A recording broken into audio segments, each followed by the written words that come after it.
I turned 21 this week.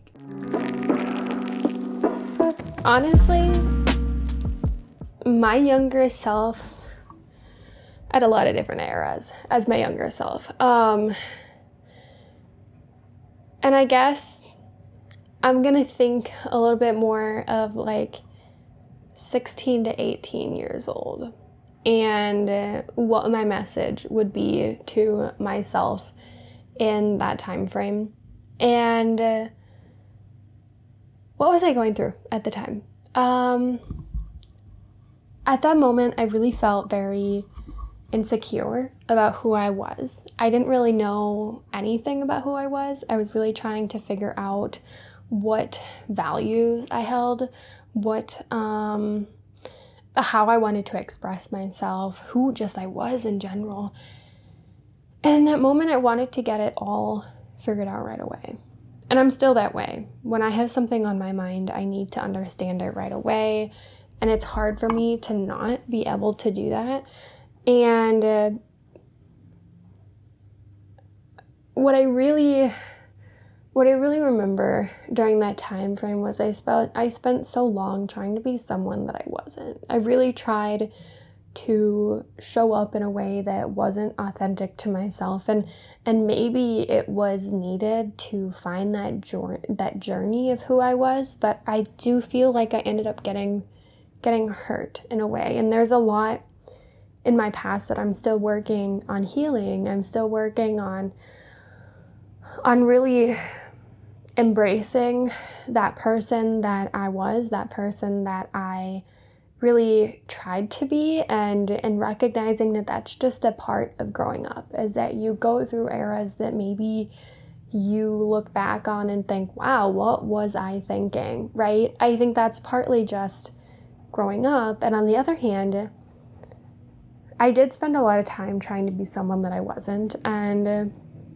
it makes me wonder where that pressure even came from in the first place. And I think part of it was just because I was so uncomfortable with who I was, and I was so like confused, and I wanted to be like the people around me.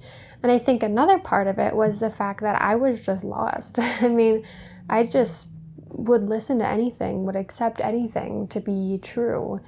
And I guess my message to myself then is to embrace it, to allow yourself to go through the ups and the downs, to allow yourself to figure it out, to allow yourself to be confused, to allow yourself to do all of these different things, and also to really focus on who you are, and to realize that things may change.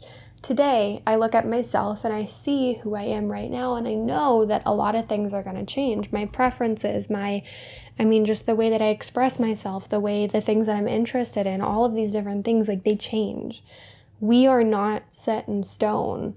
Who we are at the core maybe is, but all of our ways to express that, who we are at the core, they change all the time. And I think I was so held on to trying to find exactly the right answer as to who I was and how I would express myself in that I wasn't open to any other possibilities. I wasn't open to any other changes.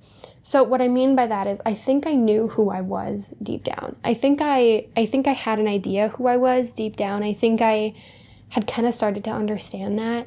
And I spent a lot of time trying to explore who I was. But I think that I didn't know how to express it in a way that was authentic to me at the time. I wanted to express it in a way that I would see maybe other people express themselves, or I wanted to express it in a way that I felt like I should express it. And I was so set on that being the way that I was always going to be, that it kind of took a crash and burn for all of that to change. I mean, it didn't change until I was in my senior year of high school getting bullied, and then I got into a toxic relationship, and I ended up being so lost my freshman year of college, to the point where I was dealing with severe mental health issues, to the point where I had to take a medical leave at one point, to the point where I was so lost. I didn't want to exist anymore. I just wanted to be done. I didn't even know how to do it anymore. And it took that crash and burn. And I'm not saying that it should, but I mean, it wasn't until I crashed and burned and felt like I was at rock bottom for like the second time in my life. And I mean, I think the last time that I had felt that rock bottom was when I had panic disorder, and I was at rock bottom, completely lost. And I had to I don't want to say reinvent, but rediscover who I was all over again. And that is when I really started to realize, okay, what is it that I want? Who is it that I want to be? How is it that I want to express myself? What is it that really truly brings me joy in this life? And I did everything I could to find it. And it really wasn't until then that I really started to feel like I was actually becoming myself rather than just having an idea of who I might be. And it was that moment when I slowly started to realize that FOMO was like, I didn't have as much FOMO in life anymore. I didn't have as much feeling like I needed to be a certain way. I really wanted to just be myself. And that doesn't mean it's not gone, right? I deal with so much comparison today. I'm constantly trying to figure out, like, should I be this way? Should I be that way? And I think that's partly just human nature, but I think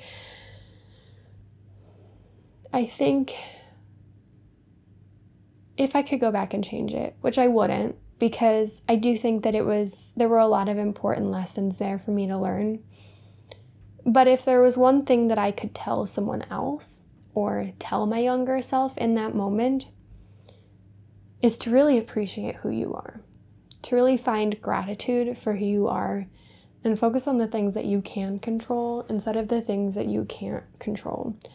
Focus on what makes you feel like you. Don't pay attention to what other people say. Don't pay attention to how other people are.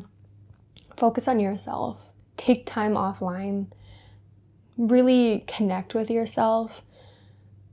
And allow yourself to be open to changes. I know who I am now versus who I am in, 5 years. They're going to be completely different. And that's okay. Don't hold on to an idea of something. Only truly focus on, the only thing that's going to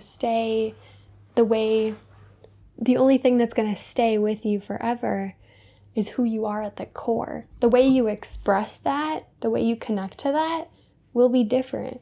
The way the people around you will be different. The things that you enjoy will be different. The just world situations around you will be different. Everything will be different. You will always be the same. And I think what I thought was me back then, which was only I don't know how many years ago. It wasn't even that much, that long ago. But the person, I think that I thought that connecting with yourself meant, I thought that the way you express yourself and who you are one thing. They're not. Who you are is who you are. That stays the same. But the way that you express yourself, the way that you connect with who you are, those change. And I was so focused on the expression of who I was, the trying to figure that out materially, that I think I ended up hurting myself instead.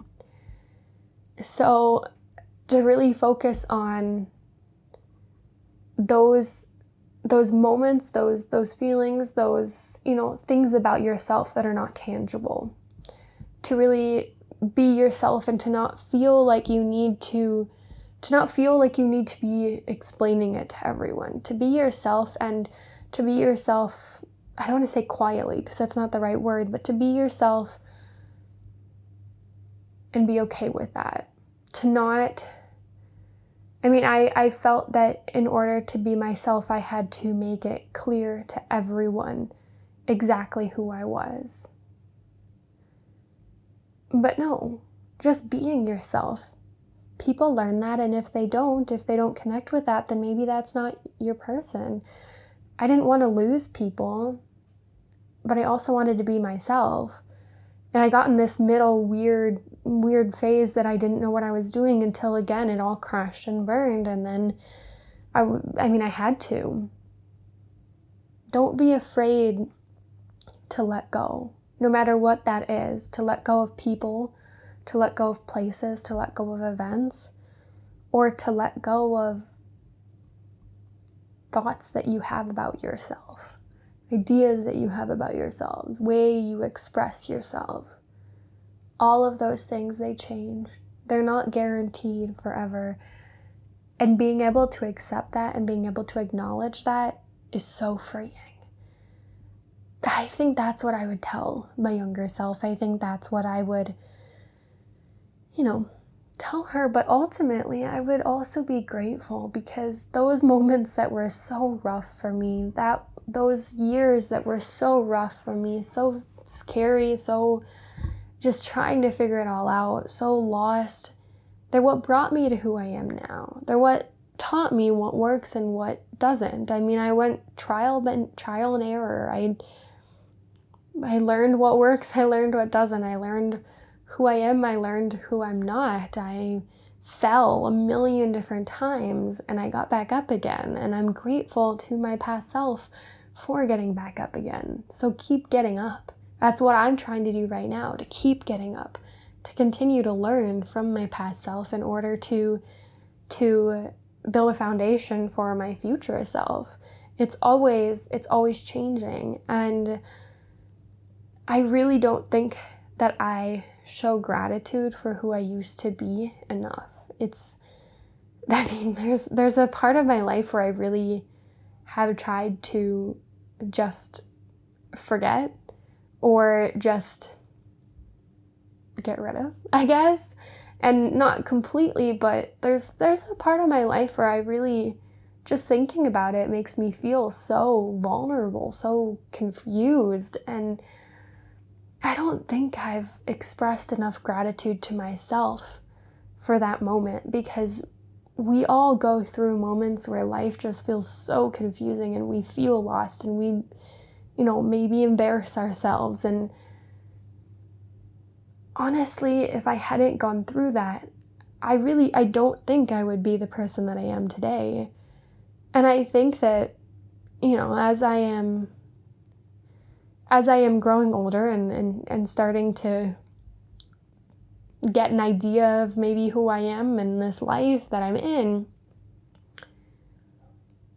I want to grow older. I want to continue to learn with this peace with my past, with this acknowledgement of the person that I used to be, the person that is still who I am, right? It's not necessarily different. I'm still the same person, but maybe I make better choices now. Maybe I pay more attention to myself and who I really am deep down now.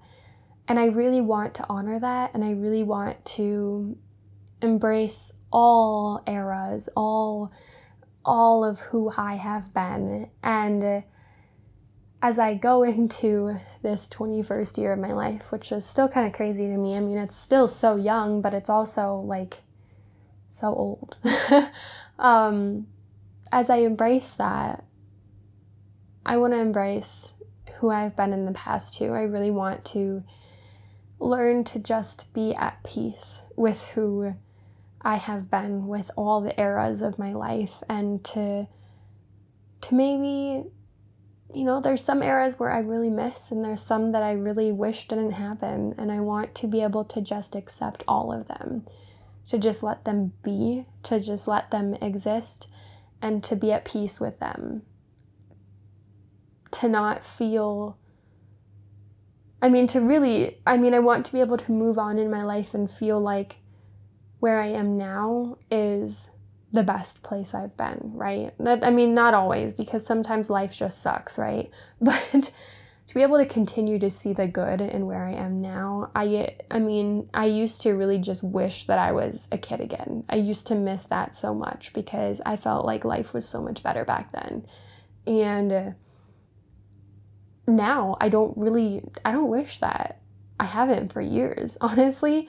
And maybe that's partly because I had PANDAS and I kind of got to experience what it was like to be a kid again, and that was pretty painful, because it was not truly a kid. That's a whole long thing, but I haven't really wished to be who I used to be. I don't really feel sad that I'm not who that is anymore because I have become more authentic towards myself. And I think when I used to miss it, it was because I knew. I mean, I thought I was being authentic towards myself, but I was trying to be someone that I wasn't. And I think I knew. I think subconsciously, I mean, I was really craving being myself again, not having to worry, not having any of that. And sometimes that just happens. I mean, it's not like I will never feel like that again, because sometimes life circumstances are just really confusing and you just want life to be easier, right? When you're a kid, it feels like you had no worries in the world. But at the same time, who says you can't be that anymore, right? You're still maybe older, more adult, but who says you can't enjoy those carefree moments anymore? Who says you can't enjoy those times offline anymore? Who says you can't run around and be crazy and be your silly self and not care what everyone else thinks, right? Get into practice of just being yourself. That's what I've been trying to work on. And I mean, that's partly kind of like what I was talking about in last week's episode, where, you know, seeing people online, I'm really attracted to accounts online where people are just themselves and you can see their inner child kind of playing out there, and not in a way that's maybe like you have to be responsible, right? I've known people in the past that really would embrace their inner child but would forget about the person that they are in the moment, and sometimes that would end up with getting hurt, right? But to be able to find that balance of just being as honest with yourself as you can be, to let yourself be playful, to be human, right? Because that's honestly what it is. I just want to be human. I just want to be human. And if I continue to do that, and if I continue to just be myself and connect with myself, I have found that most times, I don't feel nostalgic for the past the way that I maybe used to, because I'm learning to take the lessons that I learned in those moments and apply them to my life right now. And I'm learning to take the things that I loved about those moments, the carefree moments, the fun moments, right? And apply those to my life right now too. Just because a part of your life is in the past doesn't mean that you can't bring part of it with you, right? You are made up of your past and your future. Your environment, the people around you, all of these different things, you're made up of them. So really consciously do what you can to create a reality where life just keeps getting better, right? And I want to be clear, I don't mean like there are things beyond our control that we just can't control them, right? When I'm recording this, I actually don't have a job right now because my company had to lay off a few people, and I'm a college student and can't really dedicate that many hours. So of course I was one of the first people. And so, I mean, circumstances are not great right now, right? I'm really struggling to figure out what I'm going to do, but I'm learning to embrace what I can, to control what I can, and to embrace those moments that make me feel alive and make me feel grateful in the current day, present reality of what is going on, right? And I'm doing my best. And that is what I mean by it, learn from your past, learn the things that make you feel alive, learn the things that maybe don't, and evolve with it. So ultimately, that was kind of a letter to my past self. It was kind of a letter to my current day self and just my future self and where I'm at right now, and just reflecting on the last 21 years. But that's where I'm at. And I'm really excited to see what this next year is going to bring me. I'm really excited. I mean, I feel like I'm in this place where I'm learning so much about myself. And there is so much more to come. And I'm excited. I'm really grateful for the opportunities I've had and for the opportunities I'm gonna have. I have some major changes coming up in the next month, and I am really excited to just embrace it all, to just live through it all, and to be. So I hope everyone has a great week. I hope this resonated with someone, or maybe it was just me talking, whatever, that's fine too. It was helpful for me, and I will see you next week.